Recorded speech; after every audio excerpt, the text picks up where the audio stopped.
Today we're taking a look at a new J-45 model from Gibson. It's the J-45 Rosewood, and asking the question, isn't this just a less expensive Advanced Jumbo? Stick around.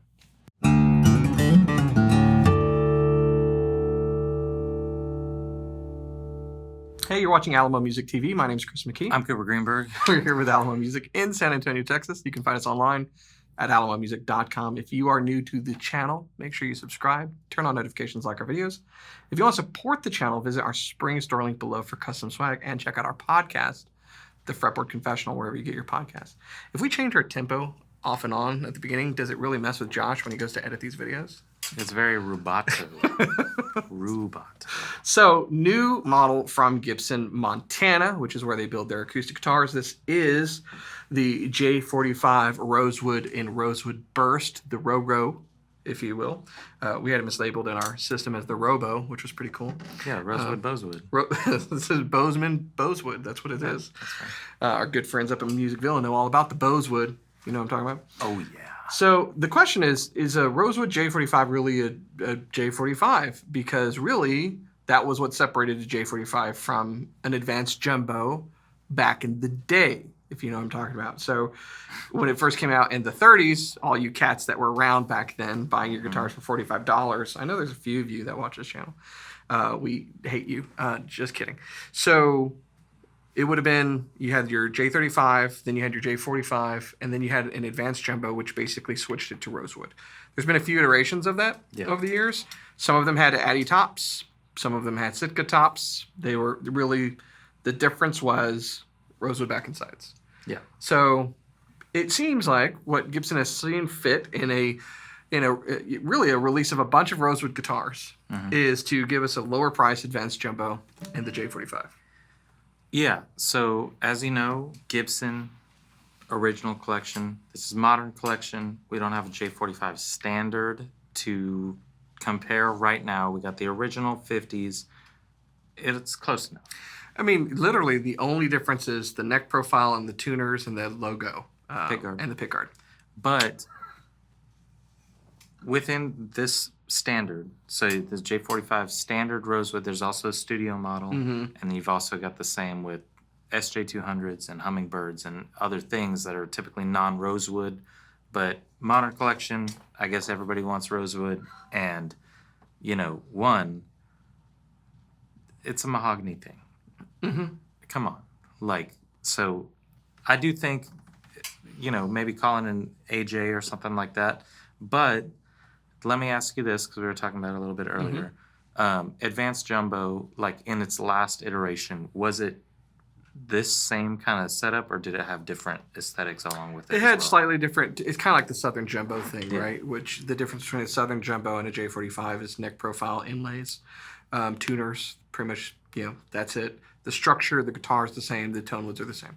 So it's kind of like that with the Advanced Jumbo. The inlays change. I think your tuners change. The neck profile was pretty much similar to what the standard one is. And then you had Rosewood back and sides. So these two guitars, same scale length? That's all I need to know. Same scale length.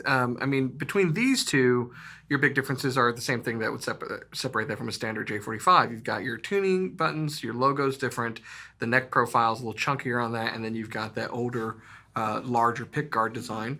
But the body of the guitar is effectively the same. So your the structure of the guitar with the bracing and the size and all that hasn't really changed.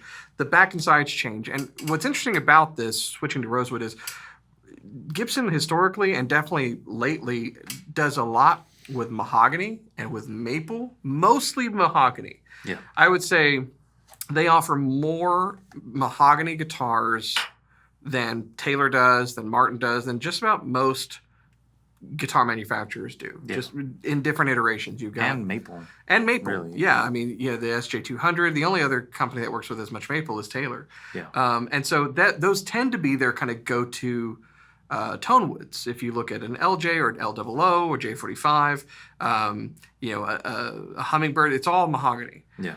So we don't see a lot of Rosewood period in the lineup. And then you had it in the Songwriter, which I don't know what's going on with that lineup right now. And now we have what have come back again, and it kind of comes and goes. Rosewood and some of the others. So we have this in Rosewood. There's a Hummingbird in Rosewood. There's an SJ200 in Rosewood. Yeah. They've got a Rosewood LOO, I think, but not an LG. Something like to that effect.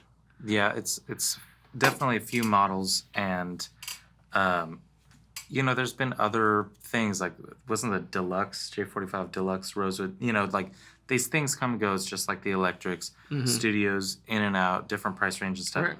So now the slate is clean, standard Rosewood. It's here. Get the same. I like the Rosewood Burst. I think that's a good look. It's a cool look. It pairs well as a contrast. It's not too dark when you compare it to the back and sides, which is, by the way, pretty nice Rosewood. The tonal difference is the big thing to me because we'll talk about Rosewood.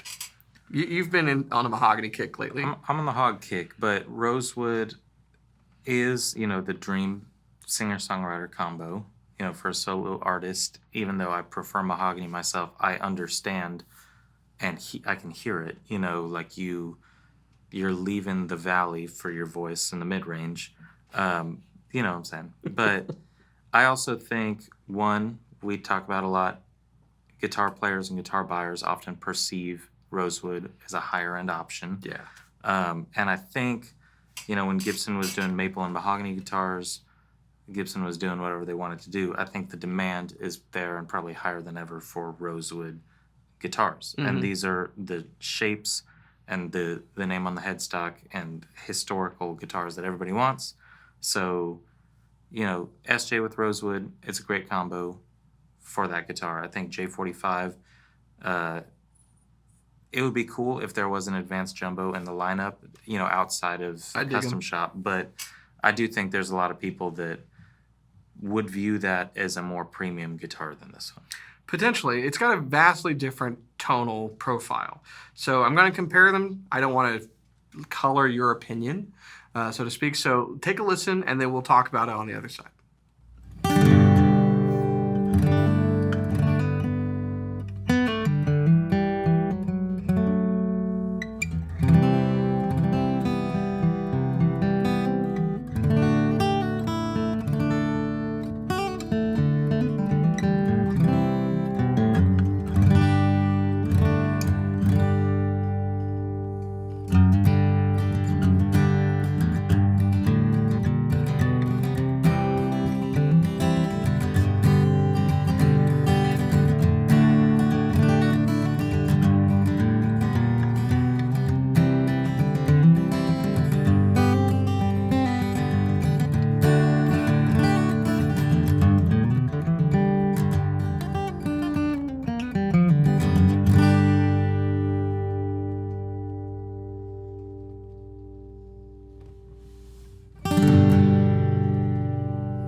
Okay, so you heard them both.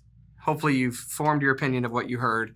Here's what I'm going to tell you. So, typically, mahogany, we know when paired with spruce, you've got a lot of volume that comes out of it.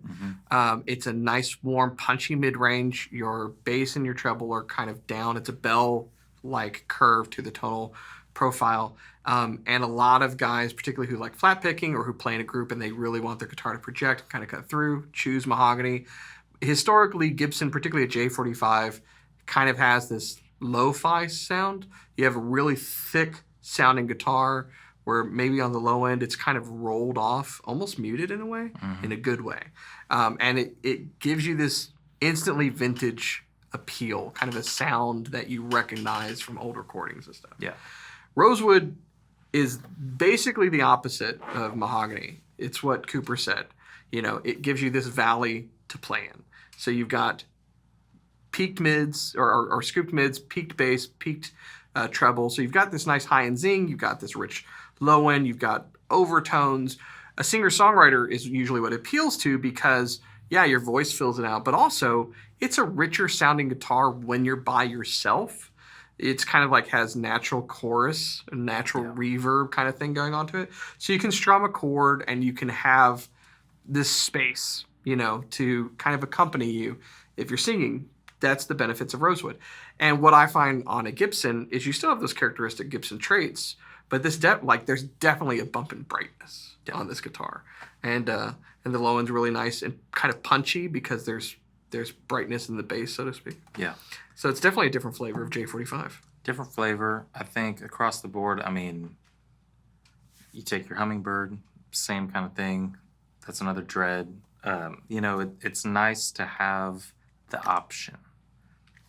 That's what I think. Yeah. I think for me, I'd still take a mahogany J-45, but there's plenty of people out there that just prefer Rosewood and also are under the impression that they need a Rosewood dread. Well, when Gibson came out with that back in the day, they called it the workhorse because it was very subdued, very stripped down. This is kind of like the workhorse got a promotion and now sits in the office all day long, you know? It's the Clydesdale, dude.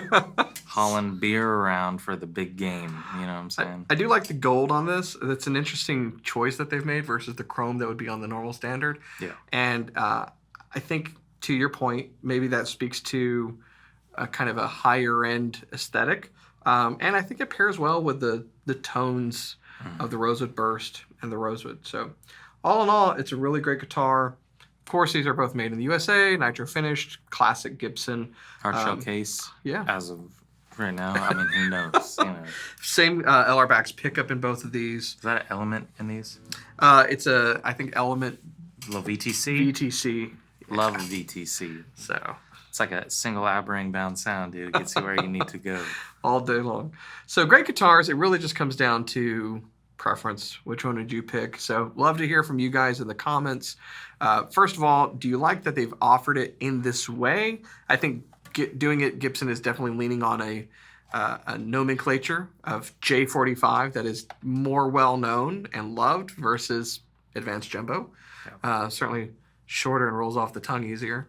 So J-45 Rosewood, is that the way to go? Is it great that they're offering this? And others, which we'll have to review in their lineup, you know, some people love the aesthetic of a Hummingbird, but want the sound of Rosewood, or love the aesthetic of a J200.